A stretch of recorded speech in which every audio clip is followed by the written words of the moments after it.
नमस्कार दोस्तों, मैं विजय तिवारी। स्वागत है आपका हमारे YouTube channel the books society में, जहां हम आज की क्लास में सब्जेक्ट कोड BPSC 101 के चैप्टर नंबर 2 की चर्चा करेंगे, जहां हमारे चैप्टर का नाम होगा वैज्ञानिक प्रबंधन दृष्टिकोण। आशा है आपको चैप्टर नंबर 1 समझ में आया होगा। तो यदि आपने चैप्टर नंबर 1 की वीडियो नहीं देखी है तो सबसे पहले उस वीडियो को जरूर देख लीजिएगा। इसके साथ साथ यदि आप हमारे चैनल पर नए हैं तो चैनल से जुड़ना ना भूलें। देखिए, चैप्टर नंबर 2 की बात करें जो वैज्ञानिक प्रबंधन दृष्टिकोण है, इस चैप्टर में हमें यह बताया जाएगा आखिर वो कौन से कारण थे जिसकी वजह से इस दृष्टिकोण का उदय हुआ। दूसरी बात, इस दृष्टिकोण की विशेषताएं क्या हैं और इस दृष्टिकोण की क्या आलोचना की जा सकती है, अगर की जा सकती है तो क्यों। तो चलिए शुरुआत करते हैं। देखिए, जब हम वैज्ञानिक प्रबंधन दृष्टिकोण की बात करेंगे तो हमारे सामने एक नाम आएगा, FW टेलर, यानी कि फ्रेडरिक विंस्लो टेलर, जो कि इस दृष्टिकोण के जन्मदाता हैं। तो इससे पहले चैप्टर की शुरुआत की जाए, इससे पहले आपको एक छोटी सी स्टोरी सुनाते हैं ताकि इस चैप्टर को समझने में आसानी हो।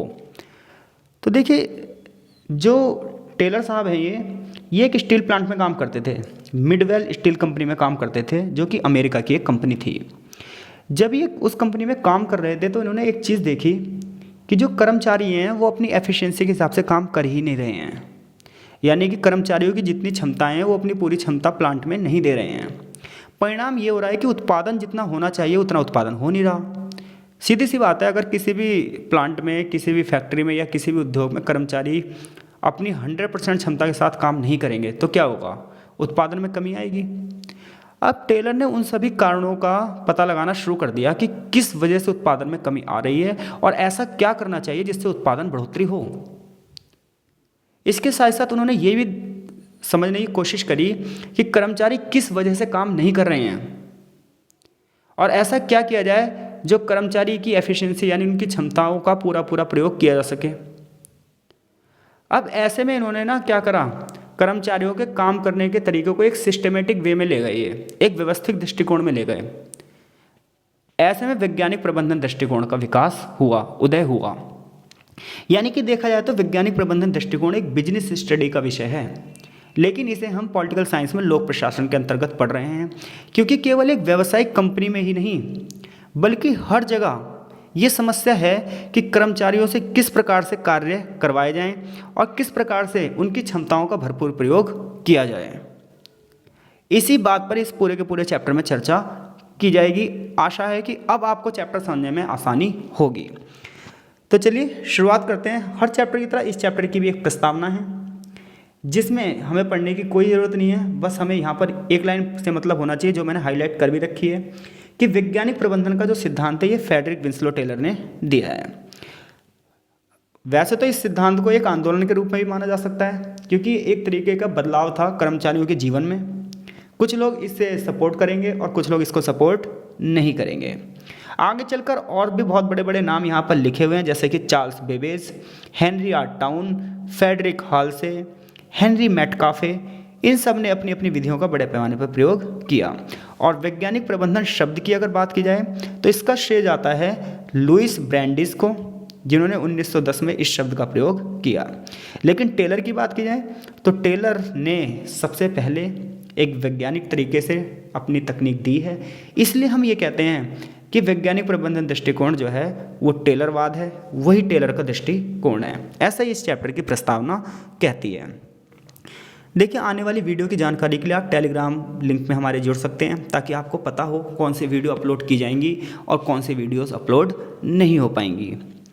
आगे FW टेलर का एक छोटा सा जीवन परिचय दिया हुआ है कि जब हम FW टेलर की बात करते हैं तो इनका पूरा नाम है फ्रेडरिक विंस्लो टेलर। इनका जन्म 1856 में पेंसिल्वेनिया में हुआ था। पेंसिल्वेनिया में भी एक जगह थी फिलाडेल्फिया, और ये एक जर्मन कस्बा था। इन्होंने सबसे पहले जो काम किया है वो फिलाडेल्फिया में हाइड्रोलिक वर्क्स में काम किया है। इसके बाद उन्होंने श्रमिक गैंग बॉस जो रिसर्च सेंटर था उसमें भी इंजीनियरिंग में काम किया है। आगे चलकर मिडवेल स्टील कंपनी में काम किया और यहीं से वैज्ञानिक प्रबंधन दृष्टिकोण का उदय भी हुआ। आगे चलकर इनकी अगर हम बात करें तो इन्होंने मैकेनिकल इंजीनियरिंग में पढ़ाई करी और फिलाडेल्फिया में एक निवेश कंपनी थी, एक मैन्युफैक्चरिंग इन्वेस्टमेंट कंपनी थी, उसमें जनरल मैनेजर के रूप में भी कार्य किया था। और आगे चलकर डॉर्टमाउथ कॉलेज के जो स्कूल था उस स्कूल में इन्होंने शिक्षण का भी काम किया था, आचार्य का भी कार्य किया था। इनकी कुछ किताबें यहाँ पर लिखी हुई हैं, जैसे piece rate system, shop management, art of cutting metals, principles of scientific management. ये इनकी किताबों के नाम हैं। अगर आपको याद रहेंगे तो बहुत अच्छी बात है, मल्टीपल चॉइस जो क्वेश्चन होते हैं उसमें ये जरूर काम आएंगे। आगे बात की जा रही है कि वैज्ञानिक प्रबंधन का सिद्धांत क्या है। तो जैसा कि मैंने चैप्टर की शुरुआत में बताया कि वैज्ञानिक प्रबंधन का सिद्धांत का जो उदय हुआ वो सिर्फ इसलिए हुआ कि जब टेलर ने ये पाया कि जो श्रमिक है, जो मजदूर है, वो अपनी 100% एफिशिएंसी का यूज़ क्यों नहीं कर रहा, 100% क्षमताओं का प्रयोग क्यों नहीं कर रहा है, उत्पादन में कमी किन कारणों से हो रही है। तो टेलर का जो ये वैज्ञानिक सिद्धांत था, इसका ये विश्वास था कि जब भी हम किसी संगठन का निर्माण करते हैं, किसी भी कार्यालय का निर्माण कर रहे हैं, तो उसके लिए कुछ निश्चित नियम होने चाहिए, कुछ निश्चित कानून होने चाहिए जिसका फॉलो हर एक व्यक्ति करेगा, चाहे वो सुपरवाइजर हो, चाहे सीईओ और चाहे वो छोटा सा कर्मचारी हो। वैज्ञानिक दृष्टिकोण का जो ये नियम था, ये नियम कर्मचारी के भौतिक और शारीरिक प्रकृति के बीच के संबंध में था। इसमें ये बात की गई कि ना संगठन के निम्न स्तर पर कौन लोग कार्य कर रहे हैं। देखिए, उच्च स्तर पर तो एमडी काम करेगा, सीईओ काम करेगा, डायरेक्टर काम करेगा, लेकिन निम्न स्तर पर जो बंदा काम कर रहा है, वास्तविक में सोना उस कंपनी के लिए वही है, गोल्ड वही है। क्योंकि बाकी सारे लोग तो डायरेक्शन का काम करेंगे, मेन काम तो कर्मचारी करेगा। अगर कर्मचारी अपनी जगह से हट जाए तो बस आप ऑर्डर देते रहिए, काम करने वाला तो है ही नहीं। तो ऐसे में इन्होंने ये कहा कि बिल्कुल निम्न स्तर पर, इस वैज्ञानिक दृष्टिकोण के अंतर्गत इन्होंने कहा कि संगठन के निम्न स्तर पर हमें ध्यान देना होगा, हमें एक ऐसी संरचना बनानी होगी, उसे ऐसा संपूर्ण करने का एक तरीका ढूंढना होगा, क्योंकि हर एक संगठन का एक उद्देश्य होता है कि हमें 100% क्या करना है, कार्य करना है। तो ऐसे में हम उसकी प्रभाव क्षमता को कैसे बढ़ाएं। टेलर का विश्वास था कि हर एक संगठन में तकनीकी क्षमता होनी चाहिए, लॉजिकली चीज़ें होनी चाहिए, यानी कि तर्क होना चाहिए। इसके साथ साथ स्पेशलाइजेशन यानी कि विशेषीकरण होना बहुत ज़्यादा जरूरी है, क्योंकि हर एक बंदा अगर अपने अपने कार्यों में स्पेशलिस्ट होएगा तभी तो अपने कार्यों को 100% रूप से कर पाएगा। आगे आगे उन्होंने क्या करा, इस स्टडी को और आगे बढ़ाया। उन्होंने ये देखा कि संगठन में किस प्रकार से उत्पादन को और ज़्यादा बढ़ाया जा सकता है, उसके लिए और किन किन चीज़ों की जरूरत पड़ेगी। तो टेलर ने पाया कि जो ये कर्मचारी होते हैं ना, इन कर्मचारियों के अंदर जो काम करने की क्षमता होती है वो उसका यूज़ नहीं करते, बल्कि उसकी उपेक्षा करते हैं, यानी कि काम को टाल देते हैं, कल करेंगे, परसों करेंगे, नहीं करेंगे। उसका कारण क्या है, क्योंकि कर्मचारी अपने आप में खुद ही स्वामी हैं। ज़्यादा लोग शुरुआत में थे भी नहीं, आप सभी को पता है, औद्योगिक क्रांति के पश्चात। तो ऐसे में कर्मचारी में कार्य करने की उपेक्षा होती है हमेशा, आज भी है, चाहे कल भी है, और हमेशा रहेगी। कर्मचारी पे जब तक प्रेशर नहीं पड़ता है तब तक वो कार्य करने की क्या करता रहता है, उपेक्षा करता है अपने कार्य की, यानी कि टाल मटोल करता है। अब जब कर्मचारी कार्य में टाल मटोल करेगा तो उत्पादन सीमित हो जाएगा। इसी चीज़ को उन्होंने किसका नाम दिया, सोल्डरिंग। यानी कि अगर आपसे पूछा जाए सोल्डरिंग क्या है, तो सोल्डरिंग का मतलब यह है जो कर्मचारी है वो कार्य की उपेक्षा कर रहा है, जितना उत्पादन होना चाहिए उससे कम उत्पादन हो रहा है। तो कर्मचारी की इसी गुण को हम क्या कहेंगे, सोल्डरिंग। ये दो टाइप की होगी, एक प्राकृतिक होगी और एक होगी व्यवस्थित। प्राकृतिक में पता क्या होगा, प्राकृतिक में ये होगा कि कर्मचारी चीज़ों को हल्के में लेगा, वो ना काम के प्रति ज़्यादा महत्वाकांक्षी है ही नहीं। तो ये हर एक बंदे के नेचर में होगा।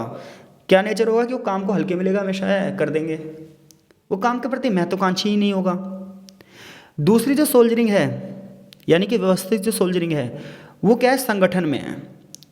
अब संगठन में क्या है, संगठन में यह है कि कर्मचारी को काम करने की आपने टेक्नोलॉजी क्या दी है, उसे कौन कौन से टूल्स दिए हैं।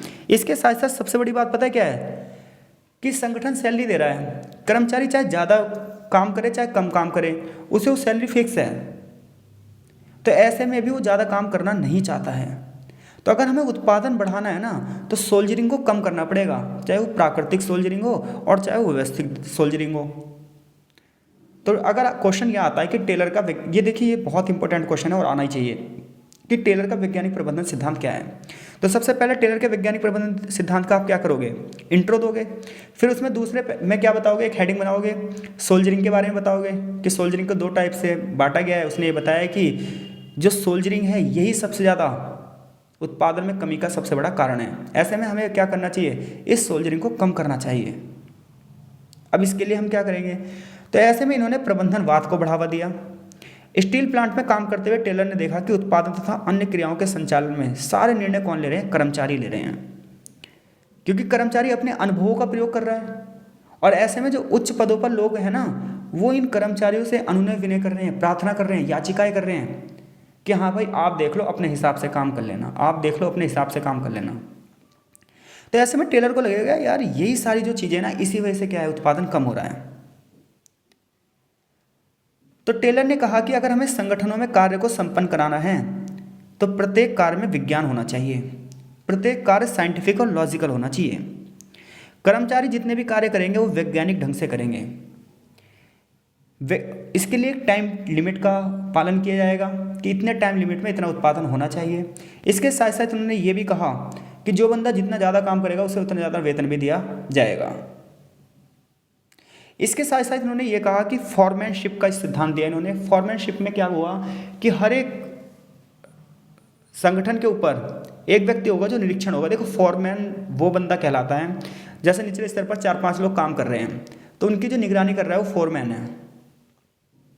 तो यानी कि उन्होंने एक सिस्टमेटिक वे की बात करी कि इनके ऊपर ये होना चाहिए, इसके ऊपर ये होना चाहिए, ताकि जवाबदेहिता बनी रहे। क्योंकि जब तक हम किसी के प्रति जवाबदेह नहीं होंगे तब तक हम अपने काम को अच्छे से नहीं करेंगे। इसके लिए उन्होंने क्या कहा कि निम्न स्तर पर कार्य करवाने के लिए क्या होना चाहिए, फोरमैन होना चाहिए। यानी कि फोरमैन वो व्यक्ति होगा जो वैज्ञानिक विधियों का प्रयोग करेगा। वो कर्मचारी को ये बताएगा कि इस विधि के द्वारा आप ऐसे कर सकते हो, आपको ऐसे कार्य करना है, आपको ऐसे कार्य करना है, आपको ऐसे कार्य करना है। यानी कि कुल मिलाकर निरीक्षण करेगा, सुपरविजन करेगा। अब क्या हुआ, अब जब टेलर ये सिद्धांत देगा ना तो कुछ लोग उसे शंका से देखेंगे, क्योंकि कहीं ना कहीं ये मजदूरों के खिलाफ है सिद्धांत। आप उनसे ज़्यादा से ज़्यादा काम करवाना चाहते हो। इसके साथ साथ टेलर के इस सिद्धांत के बाद क्या हुआ, विशेषज्ञता पर बल दिया जाने लगा। जो बंदे स्पेशलिस्ट हैं, कुशल हैं, उन्हीं को काम पर रखा जाने लगा।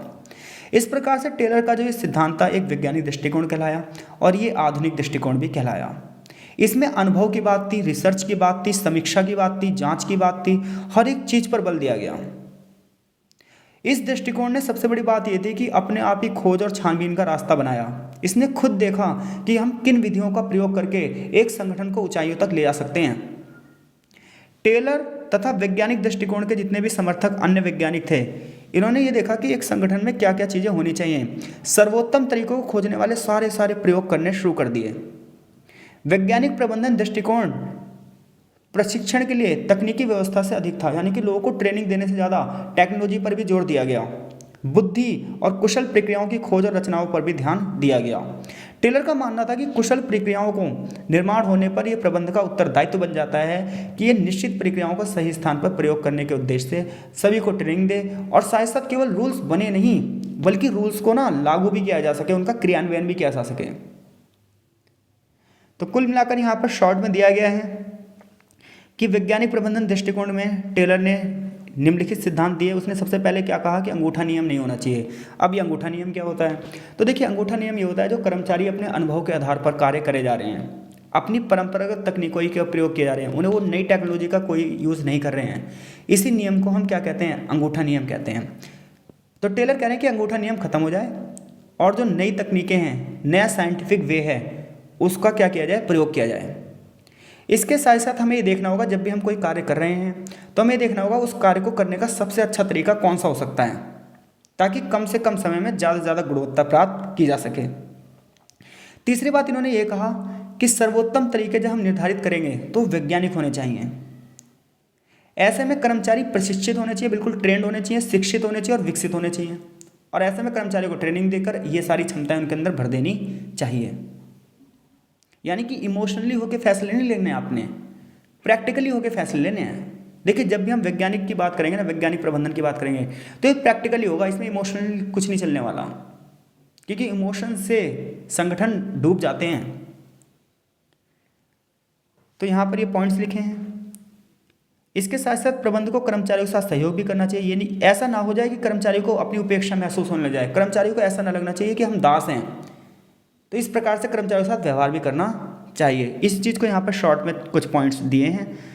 तो अगर यहाँ से प्रश्न बनता है तो आप बता देंगे कि वैज्ञानिक प्रबंधन दृष्टिकोण के उदय के क्या कारण थे और वैज्ञानिक प्रबंधन का जो सिद्धांत है वो क्या कहता है। आगे चैप्टर में वैज्ञानिक प्रबंधन सिद्धांत की विशेषताएं की बात की गई है। तो देखिए यहाँ पर मैं सारी चर्चा कर चुका हूँ कि फॉरमैन क्या होता है, वैज्ञानिक प्रबंधन की विशेष, जो अभी तक आपने पढ़ा है बस उसे ना पॉइंटों में लिख देना है कि वैज्ञानिक प्रबंधन की विशेषताएं। सबसे पहली विशेषता क्या है कि ये फॉरमैनशिप की बात करता है, यानी कि श्रमिकों पर नियंत्रण करने के लिए और श्रमिकों के कार्य के अच्छे से अच्छे उत्पादन के लिए एक फॉरमैन का होना बहुत ज़्यादा जरूरी है। इसका काम क्या होगा, सुपरविजन का काम होगा, यानी कि निरीक्षण करने का काम होगा, जांचने का काम होगा कि प्रत्येक कर्मचारी अपनी क्षमताओं के अनुरूप कार्य कर रहा है नहीं कर रहा। अगर वो कर रहा है तो क्या वो सही तकनीक का प्रयोग कर रहा है, क्या इस तकनीक का फायदा होगा, ये सारे काम कौन करेगा, फॉरमैन करेगा। अब यहाँ पर ना जो ये फॉरमैनशिप होगी इसका एक यहाँ पर चार्ट बना हुआ है कि योजना बॉस में कौन कौन लोग शामिल होंगे और योजना को लागू करने के लिए कौन कौन लोग शामिल होंगे। तो ये कुछ पदों के नाम हैं जो एक संगठन के अंदर होने ही चाहिए, जैसे कि कार्य का आदेश देने के लिए रूट क्लर्क, अनुदेश कार्ड क्लर्क, समय व लागत क्लर्क, शॉप अनुशासक, ये सब पद के नाम हैं। इसके बाद जब फॉरमैनशिप हो जाएगी तो आप क्या करोगे, मोशन स्टडी यानी कि प्रक्रिया अध्ययन, यानी कि इसके अंतर्गत हम ये देखेंगे कि किसी कार्य को करने के लिए कौन कौन सी प्रक्रियाएं होनी चाहिए, प्रोसेस का वे क्या होगा, सबसे बढ़िया तरीका क्या होगा कार्य को पूरा करने का। इसमें हम ये भी ध्यान रखेंगे कि जल्द से जल्द काम करने के लिए मनुष्य को कौन कौन से टूल्स की ज़रूरत है, कौन कौन से टेक्नोलॉजी की ज़रूरत है, कौन कौन सी मशीनरी की ज़रूरत है, कौन कौन सा कच्चा माल चाहिए। ऐसा नहीं कि हाथ और शरीर के टूल आपने बना दिए वो हाथों में ही नहीं आ रहा, टूल बहुत भारी है वो शरीर उठा ही नहीं पा रहा। तो हाथ और शरीर के हिसाब से टूल्स होंगे, मशीनरी होगी, कच्चा माल होगा, ये सारा एक प्रोसेस वे होगा। यानी कि कोई भी काम करेंगे तो सबसे पहले हम कर्मचारियों को समझाएंगे भाई ये चीज़ें ऐसे, ये चीज़ें ऐसे, ये चीज़ें ऐसे, इसलिए मीटिंग्स पर सबसे ज़्यादा जोर दिया जाता है। यानी कि वैज्ञानिक प्रबंधन की सबसे पहली विशेषता क्या होगी, फॉरमैनशिप हो गई। दूसरी विशेषता क्या होगी, मोशन स्टडी हो गई, यानी कि प्रक्रिया का अध्ययन, सबसे पहले प्रोसेस स्टडी होगी। फिर क्या होगा, टाइम, कि हम कितने दिन में ये कार्य पूरा कर सकते हैं। एक मानक समय का निर्धारण करना बहुत ज़्यादा जरूरी होता है। जैसे कि हम अपना सिलेबस कर रहे हैं तो हमें पता होना चाहिए कि इतने दिन में हमारा सिलेबस खत्म हो जाना चाहिए। अगर हम इसका मानक समय निर्धारण नहीं करेंगे तो चीज़ें हमारे हाथों से निकल जाएगी। अगली चीज़, एक संस्थान में क्या होनी चाहिए, एक होनी चाहिए मजदूरी दर, डिफरेंशियल पीस रेट सिस्टम होना चाहिए। इसमें क्या होता है, इसमें ये होता है कि अगर आपने एक समान मजदूरी रख दी तो बंदा काम ही नहीं करेगा, क्योंकि कोई ज़्यादा काम करे चाहे कोई कम काम करे उसे उतना वेतन तो मिलना ही मिलना है। अब सरकारी कर्मचारियों के साथ यही तो दिक्कत होती है। लेकिन प्राइवेट सेक्टर में पता है क्या कहा जाता है, आप इससे ज़्यादा काम करेंगे तो आपको इतना वेतन मिलेगा, आप इससे ज़्यादा, यानी कि व्यक्ति को ना एक लालच दिया जाता है। तो यहाँ पर ये ना टेलर नहीं बताया है, इन्होंने कहा है कि उसके कर्मचारियों को मात्रा और संख्या के आधार पर भुगतान करना चाहिए कि आपने इतना काम किया, इतनी क्वांटिटी की, आपको इतना पैसा मिलेगा। तो ऐसे में हर एक ना बंदा ज़्यादा से ज़्यादा काम करेगा और जब वो ज़्यादा से ज़्यादा काम करेगा तो उसे ज़्यादा से ज़्यादा वेतन का लालच होगा, तो ऐसे में उत्पादन बढ़ जाएगा। अगला है अपवाद यानी कि एक्सेप्शनल प्रिंसिपल। इसके अंतर्गत इसने क्या कहा कि कार्य के जो हमारे लक्ष्य होंगे जब वो कोई बंदा पूरा कर दे तो उस बंदे को पारितोषिक यानी कि इनाम भी देना चाहिए। इसलिए हर कंपनियां हर साल जो बंदा अच्छे से काम करता है उसे कुछ ना कुछ रिवॉर्ड्स भी देती हैं। तो ऐसे में जो मजदूर है उसे लगता नहीं मैं मजदूर हूँ, उसे लगता है मैं कंपनी का मेंबर हूँ और वो और अच्छे से काम करता है। इसके अलावा कुछ अन्य चीज़ों पर भी बल दिया गया है, जैसे व्यापार में ज़रूरत जितने भी मशीनरी हैं, जितने भी यंत्र हैं, जितने भी कानून विधि हैं, नियम हैं, ये सब का मानकीकरण समय समय पर होना चाहिए। समय समय पर इन सब की भी जाँच होनी चाहिए कि कहीं ऐसा ना हो कि मशीनरी एक्सपायरी पे आने वाली है जिससे किसी मजदूर की जान को खतरा है। इन सब चीज़ों पर ध्यान देना चाहिए। नियोजन यानी कि प्लानिंग समय समय पर करना चाहिए। कर्मचारियों और श्रमिकों के लिए समय समय पर अनुदेशक कार्ड होने चाहिए और कितनी लागत हो रही है, कितनी सेविंग होगी, इस चीज़ पर भी समय समय पर ध्यान देना चाहिए। आगे टेलर का एक मूल्यांकन दिया गया है। तो जब हम टेलर के एक मूल्यांकन की बात करते हैं तो जो हमने अब तक पढ़ा है सारा का सारा वहाँ पर लिख देना है कि कुछ भी हो, जो टेलर था उसने वैज्ञानिक प्रबंधन का सिद्धांत तो दिया, लेकिन ये ना एक पूरे के पूरे संगठन के लिए नहीं था। ये देखा जाए तो ना संगठन के सिर्फ एक पार्ट की बात करता है, सिर्फ निम्न स्तर के कर्मचारियों की बात करता है। टेलर ने जो उच्च स्तरीय लोग हैं, सीईओ वगैरह होते हैं, एमडी जो होंगे, डायरेक्टर, इन सब के लिए कुछ नहीं बताया है। उसने बस एक ही चीज़ पर बल दिया कि भाई कर्मचारियों से कैसे आप ज़्यादा से ज़्यादा काम करवा सकते हो। प्रशासन पर ध्यान नहीं दिया। दूसरी बात, उसने एक संगठन को मशीन के रूप में देखा और जो मानवीय पद्धति हैं इन सब की अनदेखी करी। उसने कार्यकुशलता पर तो ध्यान दिखा, उसने मजदूर को एक मशीन के रूप में समझ लिया। इसी वजह से बहुत सारे मजदूर संगठनों को, बहुत सारे मजदूरों ने इसका विरोध भी किया।